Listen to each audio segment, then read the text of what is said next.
Howdy y'all, Lone Star Rider here, out here on a nice hot muggy day in Houston, Texas, and I am going to do a walk around on my bike.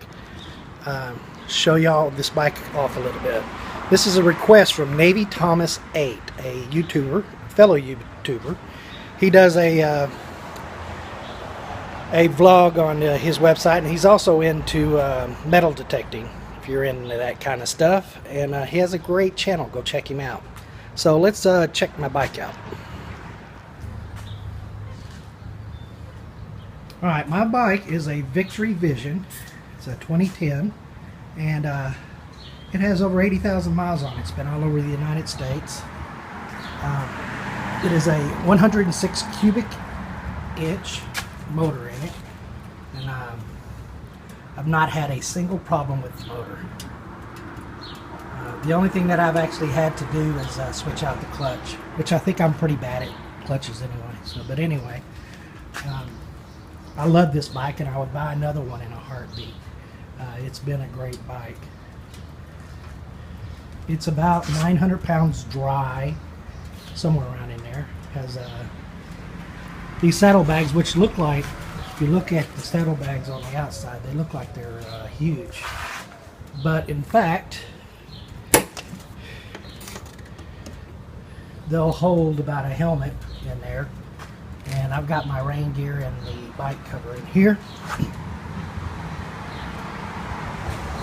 And I forgot what the liters is on the saddlebags on there, but I find them to be quite nice and roomy.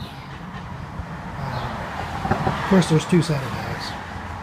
The lights here on the trunk don't do anything but light up.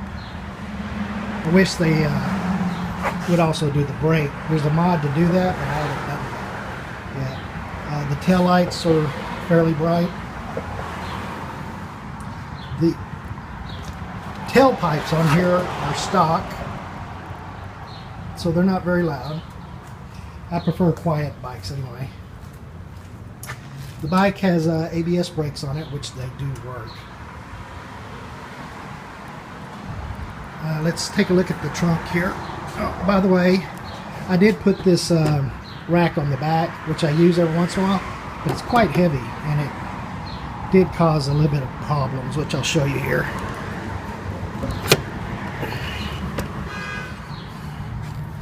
The cable here that holds the trunk up, I've had two of them that were from the factory and broke, and I did a modification on this here. I don't know if you can see this.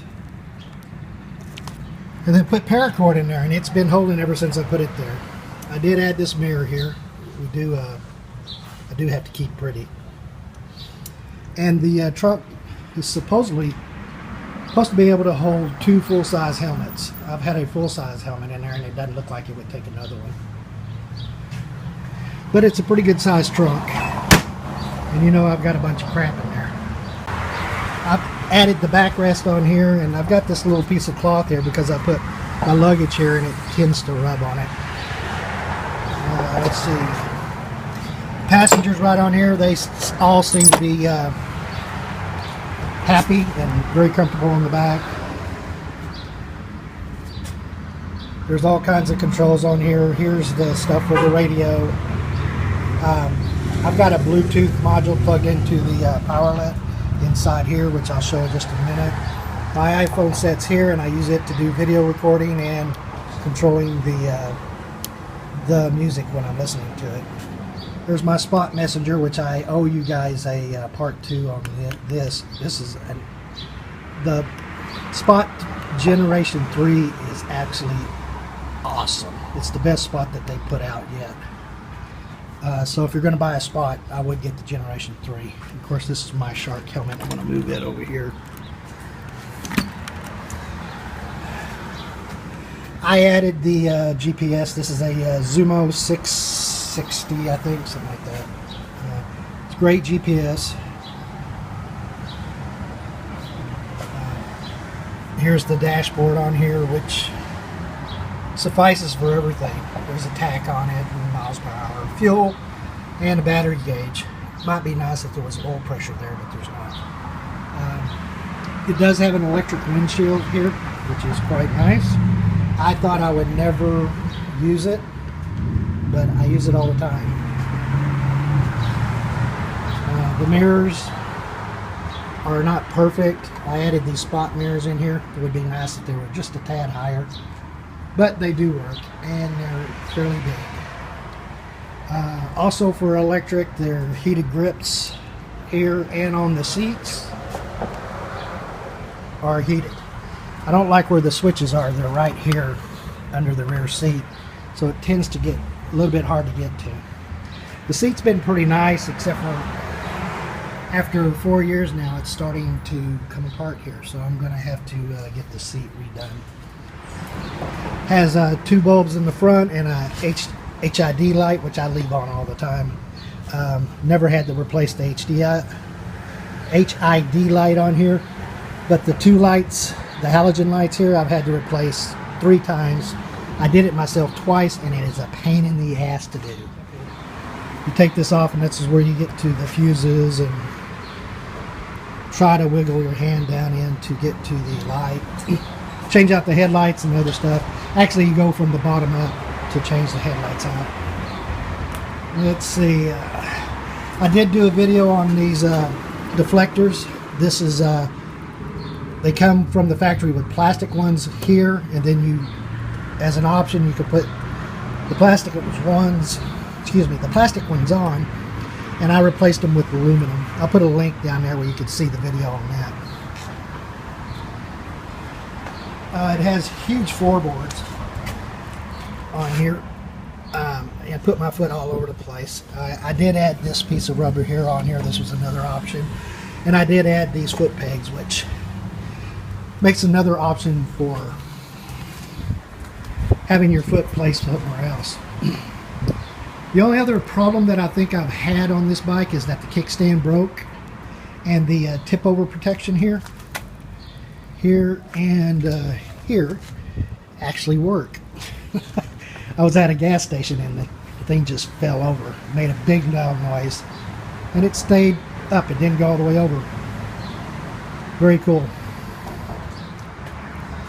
These 2 little plugs I added, they go to my heated jacket and pants, gloves, goes up there, and the controls for those I added were here. You just turn them on, and they're variable control. You can control the heat, and they work real nice. If you never had a heated jacket and pants while you're riding in the code, you would love them. These controls here on the right side of the handlebars are for the cruise control. It's a typical cruise control. That's the start button. And these here, this will show you what you're on option. Like I said, I'm mostly it's on auxiliary, and I use the Bluetooth, so it'll show auxiliary, but it does satellite, AM FM radio, CB if it's installed, which I didn't do, on and off, plus and minus, and let's see, these are presets for stations. This is an extra slot for a switch you want to put in. This is for the HID light, which, like I said, I leave it on all the time. This is the emergency flashers, and this is for the heated grips. What would be nice is if for the heated seats go here. Might be something I look at to switch over. But why do it now? I've had the bike for 4 years. I don't know. Nice features about this bike is when you turn it on, the headlights don't come on until you start the bike, which is pretty cool. Except for the HID light. As soon as you turn the key on, the lights come on automatically, but the other 2 lights don't. So, about this bike, I can tell you, I've added all these gadgets, the cup holder, and I showed that over there, and I believe that's it. Oh, one more thing. I did put these hyper lights here on the back, right here. and they just make the bike more noticeable when you're stopping. And I've had those on the last 3 bikes I've owned. I love those hyper lights. I'll put a link in the show notes for that also. Hope you guys enjoyed the walk around. Check out Navy Thomas 8. If you like this video, please like it, share it, subscribe, all that other stuff. It helps. Catch you on the road.